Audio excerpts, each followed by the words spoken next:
Buyet. Nandito ngayon sa Taiwan para magtrabaho, para mabigyan ng magandang edukasyon ang college ko ng anak. Sa totoo lang, may trabaho naman ako sa Pilipinas, pero hindi sapat yung kinikita ko. Kaya naisipan kong mag-abroad para makaipon din para sa pansariling negosyo at di na kailangan pang magtrabaho dahil overage na ako kung a-apply pa ako pag uwi ko sa Pilipinas.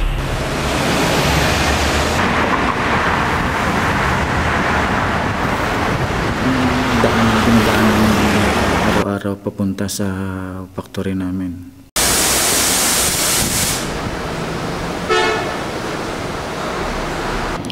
Ito naman yung mga produkto namin, pero hindi namin alam kung saan ginagamit at paano ang gamit nito.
Ginawa namin, sinalang namin sa nilagay namin sa plastic yung kapasitor. Kaya pag ikaw lang mag-isa, talagang mahirap. Kaya pinagpatong-patong tapos pahanginan para lumamig tsaka ihinangin. Lagyan ng yung butas.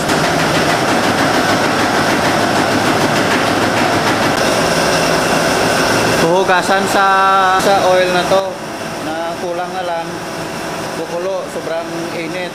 Pag natilamsikan yung kamay mo, napapasok. At sa paghuhugas ng kapasitor, kunting ingatin kasi baka matilamsikan ka ng asiton sa mata, sobrang sakit at baka mabulag ka pa.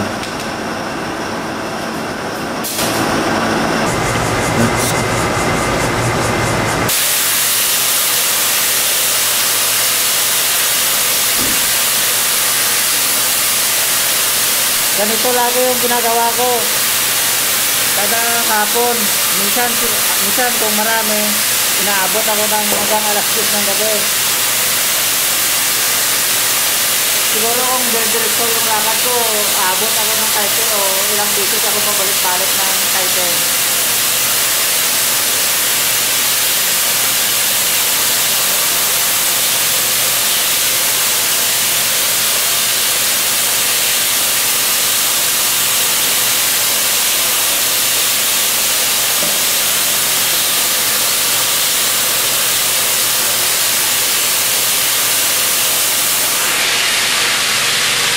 At yung itong hawak ko na to, mabigat siguro yung isang piraso, 1 kilo. Eh minsan sobrang tagal, sumasakit yung kamay ko sa kabubuhat nun.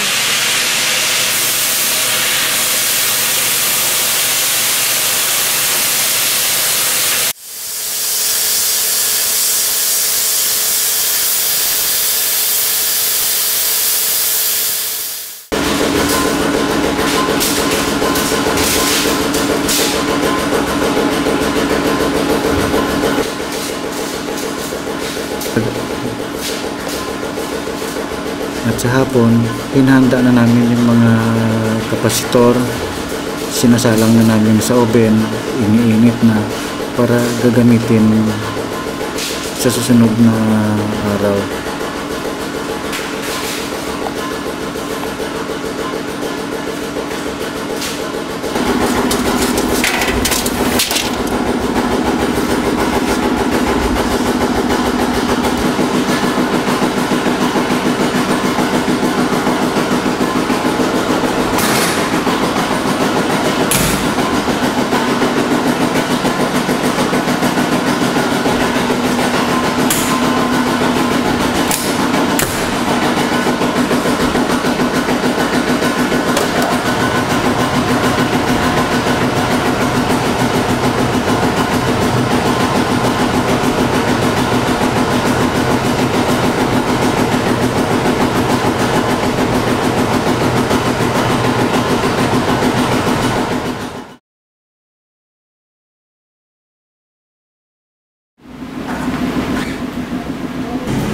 Yung mga local workers naman, dito sila habang nagtatrabaho, nakaupo lang. Hindi kagaya sa amin na napakahirap ng trabaho.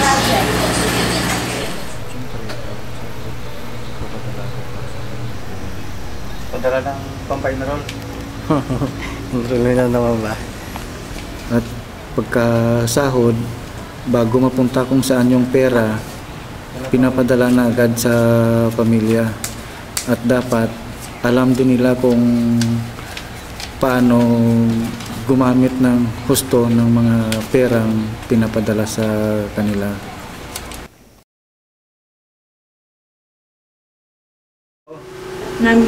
Ipadala ko to sa money. Sila? Kung 1,000. Hindi yung picture mo pa. So, nung pag-field trip namin. Sa din? May beach magalit na sa Taiwan ka. Layo. Sabi ko, why beach?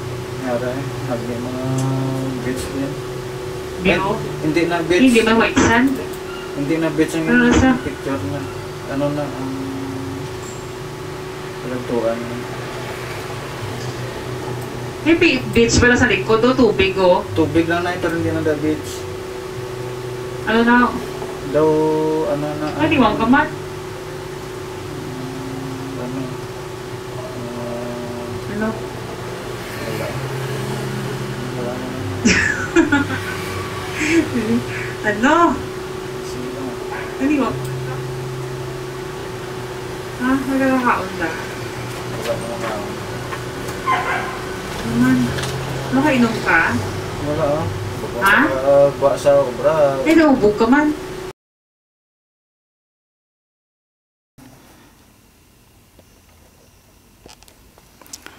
Minsan naman, kaysa pupunta kami ng disco at saka uminom, kami ng mga barkada ko at mga kaibigan, sumasali kami minsan sa mga basketball tournament. Matuwa pa kaming lahat.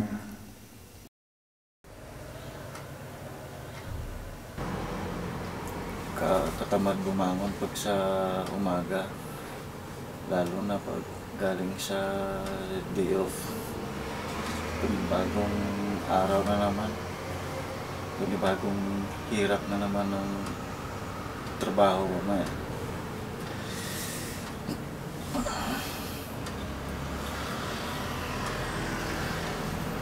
Oras na para maligo muna.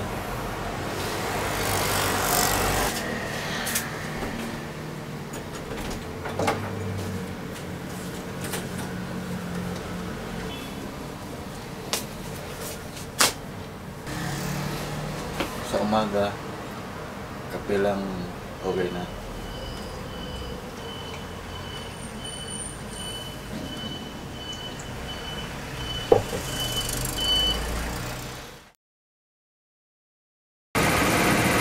Dito, bubuksan namin kasi at saka linisin yung propeller kasi masyadong maingay. Mahirap din dito minsan kasi pag mainit. Buti na lang ngayon, hindi masyadong mainit eh, kaya okay lang.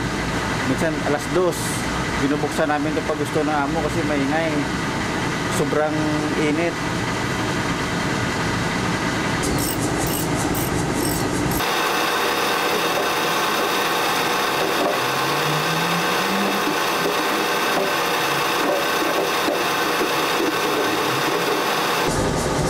Ganito kahirap yung trabaho namin.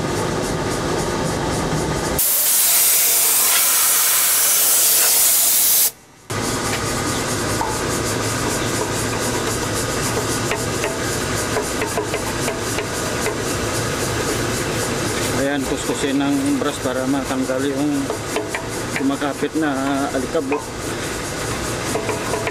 Makapal na eh, kaya pag umandar dumadagundong.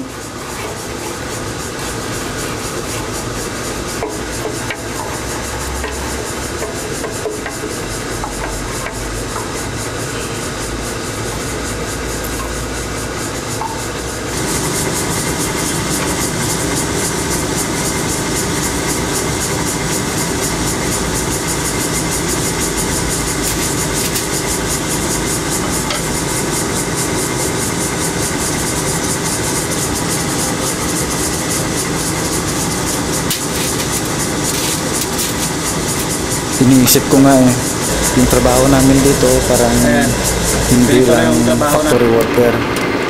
Minsan, para din kaming mekaniko, kami nag-aayos ng mga kung masira yung makina ang ginagamit namin. Minsan naman, parang tubero o plumber.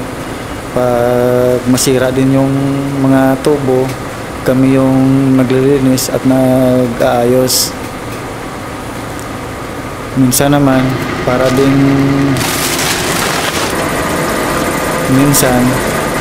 kaming maintenance. Mini-maintain namin yung mga na malinis lagi yung mga dinadaanan ng mga usok para hindi lumabas yung alikabok. Minsan naman parang construction worker, kaya minsan ganito na yung mukha ko pagkatapos kami namin maglilinis.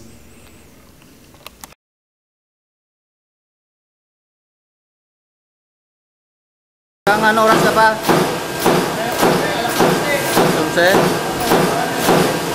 Alas 11 kapag hanggang alas 11 ka pa makaupo dyan. Hirap naman ang trabaho nyo.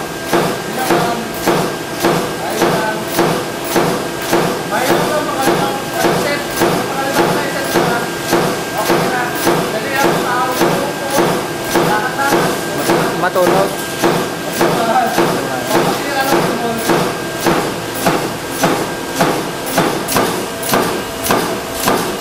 Ayos na yan. Okay na to.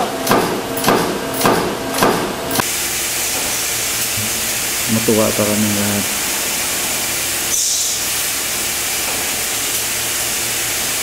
Ito, patayo-tayo lang sila, alakad-lakad habang nagtatrabaho.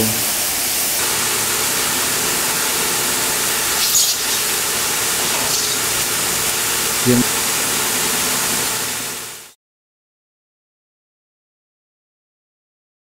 ayan, malaki yung kwarto nila.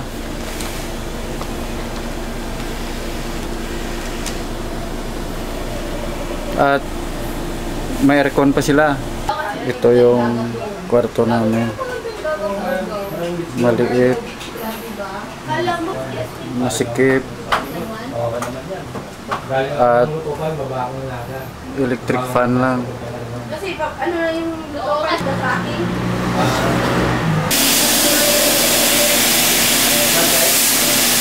Ang kanya. Dami pang udang. Init na ulit. Kahit nahihirapan tayo, basta yung paghihirap natin para sa pamilya natin. At pag nakita naman natin na nagbunga yung pinaghirapan natin, kagaya nito, ito yung grades ng anak ko. Nakita ko naman na nag-aaral naman siya ng maayos. Kaso, siyempre, na bibinata, hindi maiwasan yung medyo malaki yung gastos niya. Pero hindi ko naman, lagi ko namang pinaalala sa kanya na mag-aral siya ng mabuti. At siyempre, kung malayo tayo sa mga pamilya natin, pag nagkakaroon ng problema, pag nalungkot ka, andyan din naman yung mga kaibigan na nagpapayo at nag-aalalay sa'yo at nagpapasaya rin para mawala yung mga problema natin.